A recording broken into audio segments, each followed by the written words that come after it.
Mike, there were two questions that I was looking at that came in for you, and I like them both, so I'm going to ask them both in hope that you can answer them both.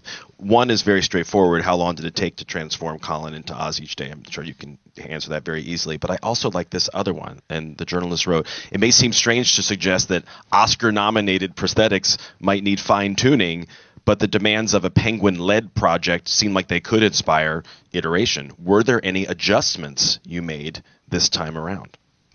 Sure. So the creation of something like this, it takes many months. It's not just you show up and you have all these pieces and you glue them on. It takes really months to fabricate and sculpt and make technical molds and run silicone. And we've developed so many things to get it to move real.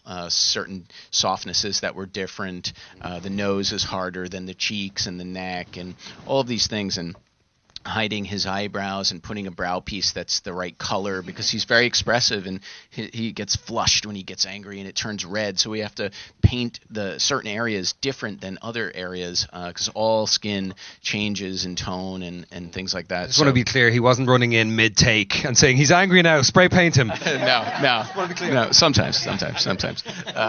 But, and there's many things like if he had a really long night, his eyes would be darker. And if he was, getting dressed up, he would be clean shaven, and then some nights he'd have like a more 5 o'clock shadow and all of these things. So in the makeup chair, I think it was about 2.5 hours was like our pretty normal time. And then once he was in his suit, which we built as well, which is like a gigantic snowsuit kind of thing, and we had to keep the whole set cool, and he had to be in this freezing igloo, and everyone on set was complaining because it was so cold, but we tried to preserve the makeup as much as possible, so it was a 2.5 hour to 3 hour process, months in the planning and in the developing, and certain things change from the film, little technical things, and I think that he's progressing as a human does.